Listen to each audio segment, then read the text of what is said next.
قرآن مجید میں دو قسم کی آیات ہیں، ایک محکم آیات ہے، خود سورہ آل عمران میں اللہ فرماتے ہیں کچھ محکم آیات ہیں، کچھ متشابہات ہیں، یعنی کچھ کا معنی واضح ہے۔ قل هو اللہ احد، کہو کہ اللہ، اس کا معنی واضح ہے نا، یہ محکم ہے۔ کچھ متشابہات ہے، جیسے ید اللہ کے ہاتھ، یہ اللہ کے تو ہاتھ ہی نہیں، یہ متشابہ ہے۔ اللہ فرماتے ہیں کچھ آیتیں محکم ہیں، کچھ متشابہ، وہ جن کے دلوں میں کجی ہے نا، جن کے دل ٹیڑے ہیں، وہ متشابہ کے پیچھے پڑتے ہیں۔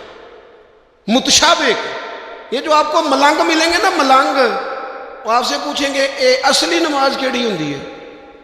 سبحان اللہ، انہوں نے آکو وہی جڑی 5 ویلے پڑھی دی ہے، وہ پتہ نہیں انہوں اصلی کیڑی لئی پھر دینے۔ یہ متشابہ باتوں کے پیچھے۔ اچھا، نبی پاک علیہ السلام معراج پہ گئے، سرکار نے واپس آ کے فرمایا چغلی کرنے والے کو یہ سزا ملے گی، معاذ اللہ زنا کرنے والے کو یہ سزا ملے گی، جو خطیب لوگوں کو تقریر سنائے خود عمل نہ کرے اسے یہ سزا ملے گی۔ ان باتوں پر وہ توجہ نہیں کرتے کہ سرکار نے یہ بیان کیا۔ فرمایا میں دیکھ کے آیا ہوں سود کھانے والے کو یہ سزا ملے، اس پر توجہ نہیں۔ وہ پوچھتے کیا ہے؟ کہتے ہیں یہ بتائیں براق جس پہ حضور بیٹھ کے گئے تھے اس کا رنگ کیسا تھا؟ میں آپ کو راز کی بات بتاؤں، معراج میں کیا کیا باتیں ہوئی تھیں؟ او بھائی تو رہنے دے، تیرے پاس جو محکم باتیں ہیں تو ان پہ عمل کر۔ شریعت میں کچھ چیزیں واضح، مثلا ایک مسئلہ ہے، مسئلہ تقدیر۔ تقدیر پر ایمان لانا ضروری ہے، پر اس کی تشریحات میں نہیں جانا چاہیے۔ یہ تقدیر کا یہ مسئلہ کیسے ہے، یہ مسئلہ کیسے ہے، اس میں جانے سے نبی پاک نے منع کیا، لیکن لوگوں کو عادت ہوتی ہے وہ باتیں چھیڑنے کی جن کو چھیڑنے سے شریعت نے روکا ہے، وہ چھیڑتے ہیں۔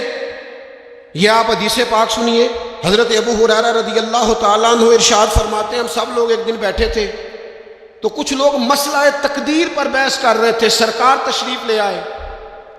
فرماتے ہیں حضور نے ہمیں وہ باتیں کرتے سنا مسئلہ تقدیر پر، تو نبی کریم صلی اللہ تعالی علیہ وآلہ وسلم کے رخسار مبارک، یہ حضرت ابو ہریرہ کے لفظ ہیں، فرماتے ہیں حضور کے غصے سے مقدس رخسار اتنے سرخ ہو گئے جس طرح کے انار نچوڑ دیا ہو رخساروں کا، جلال آیا نبی کریم۔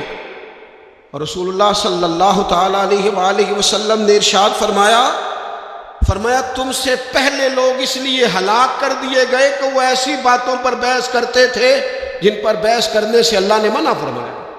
اور حضور فرمانے لگے کیا میں اس لیے مبعوث ہوا تھا؟ کیا تمہیں اس لیے حکم دیا گیا تھا کہ تم بحث کرو گے مسئلہ تقدیر پر؟ متشابہ میں الجھ گئی ساری قوم، ایسی باتیں ڈھونڈ ڈھونڈ کے لاتے لوگ، ان کا مزہ لیتے، کہتے ہیں جی یہ بات تو سارے مولوی کرتے ہیں، انوکھی بات کریں۔ انوکھی بات کون سی ہوتی ہے؟ بات وہی ہے جو اللہ نے قرآن میں بیان کی ہے، رسول پاک نے اپنے فرمان میں بیان کی۔ آپ چھپی ہوئی باتوں کی ٹو میں نہ پڑے، جن باتوں سے منع کیا ہے۔ 2 دفعہ قسم اٹھائی ہے نبی پاک نے، 2 دفعہ رسول اللہ صلی اللہ تعالی علیہ وسلم نے قسم اٹھا کے فرمایا میں تمہیں قسم دے کے کہتا ہوں مسئلہ تقدیر میں بحث نہ کرنا، میں تمہیں قسم دے کے کہتا ہوں مسئلہ تقدیر میں بحث نہ کرنا۔